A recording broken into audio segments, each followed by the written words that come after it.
बच्चों, कैसे हैं आप लोग। आशा करती हूँ आप लोग स्वस्थ होंगे। आज हम पढ़ेंगे हिंदी पाठ कक्षा 9 की हिंदी पाठ्य पुस्तक कृतिका में संकलित पाठ 2 मृदुला गर्ग द्वारा लिखित मेरे संग की औरतें। प्रस्तुत पाठ एक संस्मरण है। इसमें लेखिका ने अपने सगे संबंधियों और रिश्तेदारों के जीने का तरीका एवं उनकी कार्यशैली का चित्रण किया है। तो पाठ की शुरुआत करते हैं हम। मेरी एक नानी थी, जाहिर है, पर मैंने उन्हें कभी देखा नहीं। मेरी माँ की शादी से पहले ही उनकी मृत्यु हो गई थी। शायद नानी से कहानी न सुन पाने के कारण बाद में हम 3 बहनों को खुद कहानियाँ कहनी पड़ी। नानी से कहानी भले न सुनी हो, नानी की कहानी जरूर सुनी और बहुत बाद में जाकर उसका असली मर्म समझ में आया।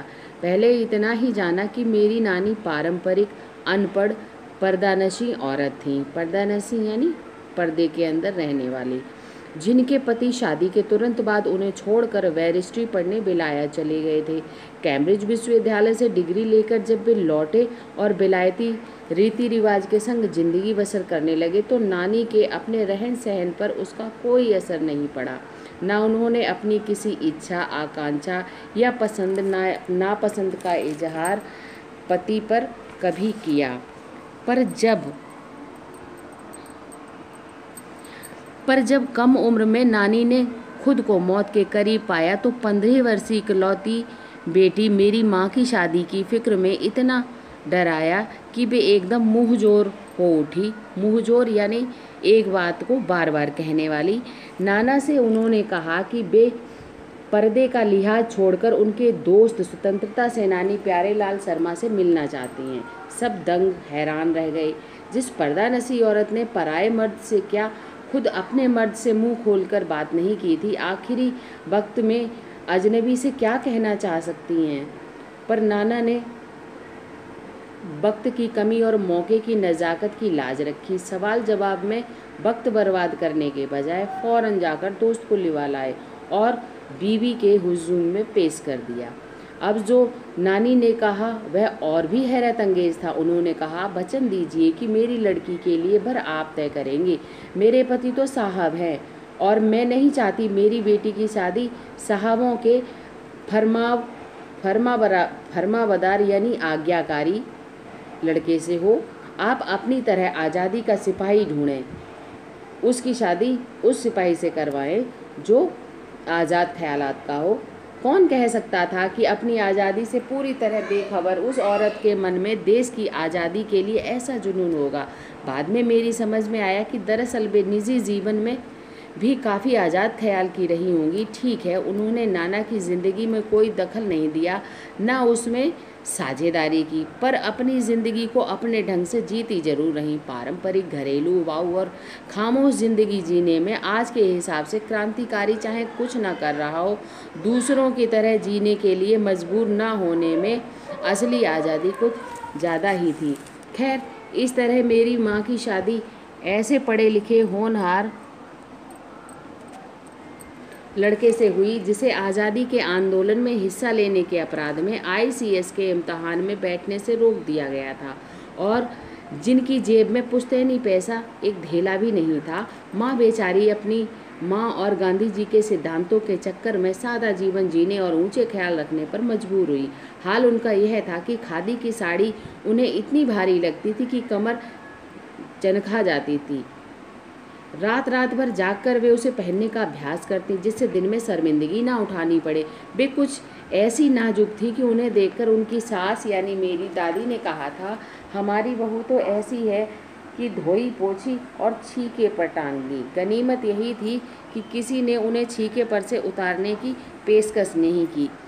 क्यों नहीं की? इसकी 2 वजह थी। पहली यही कि हिंदुस्तान के तमाम बाशिंदों की तरह उनके ससुराल वाले भी साहबों से खासे अभिभूत थे और मेरे नाना पक्के साहब माने जाते थे। बस जात से वे हिंदुस्तानी थे, बाकी चेहरे मोहरे, रंग ढंग, पढ़ाई लिखाई सब में अंग्रेज़ थे। मज़े की बात यह थी कि हमारे देश में आज़ादी की जंग लड़ने वाले हों लड़ने वाले ही अंग्रेज़ों के सबसे बड़े प्रशंसक थे। गांधी, नेहरू हों या मेरे पिताजी के घर वाले, भले लड़का आज़ादी की लड़ाई लड़ते लड़ते जेब खाली और शौहरत सिर करता रहे, दबदबा उसके साहबी ससुर का ही था।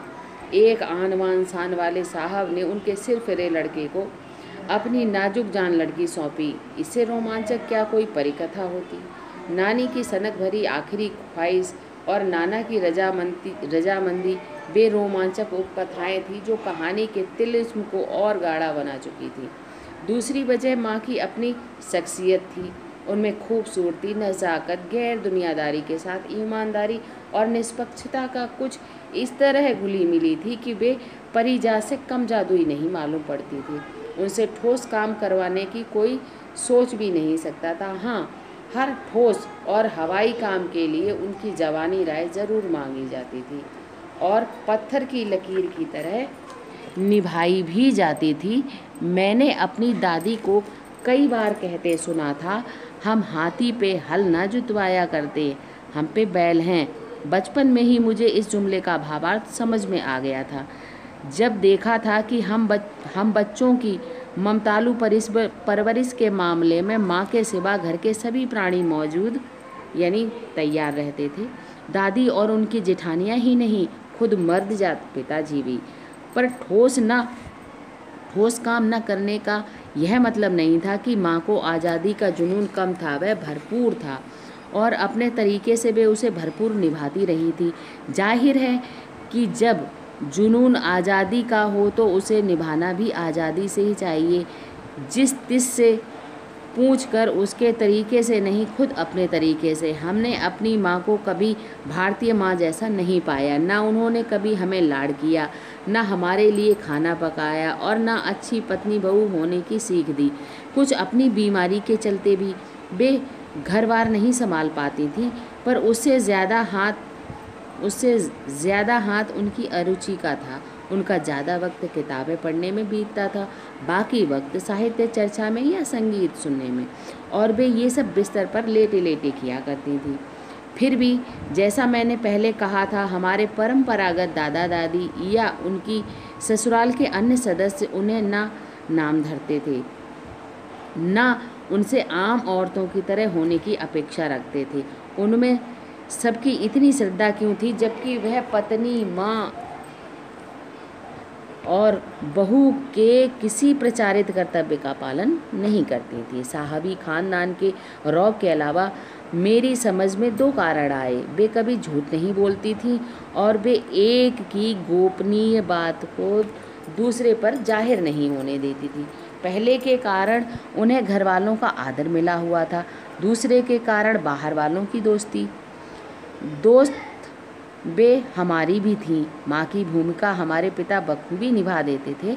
मुझे याद है बचपन में भी हमारे घर में किसी की चिट्ठी आने पर कोई उससे ये नहीं पूछता था कि उसमें क्या लिखा है, भले ही वह एक बहन की दूसरे के नाम क्यों ना हो। और माँ यह जानने को बेहाल हो कि बीमारी से वह उबरी या नहीं। छोटे से घर में 6 बच्चों के साथ सास ससुर आदि के रहते हुए भी हर व्यक्ति को अपना निजत्व बनाए रखने की छूट थी। इसी निजत्व बनाए रखने की छूट का फ़ायदा उठाकर हम 3 बहनें और छोटा भाई लेखन के हवाले हो गए। लीक से खिसके और अपने पूर्वजों में माँ और नानी ही रही होती तो गनीमत रहती, पर अपनी एक परदादी भी थी जिन्हें कतार से बाहर चलने का शौक़ था। उन्होंने व्रत ले रखा था, अगर खुदा की फजल यानी दया से उनके पास कभी 2 से ज़्यादा धोतियाँ हो जाएंगी तो वे तीसरी दान कर देंगी।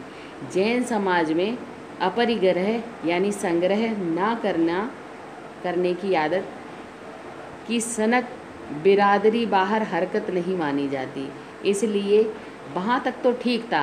पर उनका असली जलवा तब देखने को मिला जब मेरी माँ पहली बार गर्भवती हुई। मेरी परदादी ने मंदिर में जाकर मन्नत मांगी कि उनकी पतोहू का पहला बच्चा लड़की हो। यह गैर रवायती मन्नत मांगकर ही उन्हें चैन नहीं पड़ा। उसे भगवान और अपने बीच पोशीदा रखने के बजाय सरेआम उसका ऐलान कर दिया। लोगों के मुंह खुले के खुले रह गए। उनके फितूर की कोई वाजिब वजह ढूंढे ना मिली। ये भी नहीं कह सकते कि खानदान में पुश्तों से कन्या पैदा नहीं हुई थी, इसलिए माँ जी बेचारी कन्यादान के पुण्य के अभाव को पूरा करने के चक्कर में थी, क्योंकि पिताजी की ही नहीं दादाजी की भी बहनें मौजूद थी। हाँ, पहला बच्चा हर बहू का बेटा होता रहा था। खैर, माँ जी ने अपनी तरफ से कोई सफाई नहीं दी, बल्कि बदस्तूर यानी नियम से मंदिर जाकर मन्नत दोहराती रहीं। पूरा नक्कुड़ गांव जानता था कि माँ जी का भगवान के साथ सीधा सीधा तार जुड़ा हुआ है। बेतार का तार, इधर वह तार खींचती, उधर टन से तथास्तु बजता। मेरी दादी तो पहली मर्तबा में ही तैयार हो गई थी कि गोद में खेलेगी तो पोती, पर माँ जी की आरजू किस कदर रंग लाएगी उसका उन्हें भी गुमान ना रहा होगा। आशा करती हूँ आपको ये भाग अच्छा लगेगा। अगला भाग अगले वीडियो में पढ़ेंगे। अगली वीडियो पाने के लिए चैनल को लाइक और सब्सक्राइब करना ना भूलें। धन्यवाद।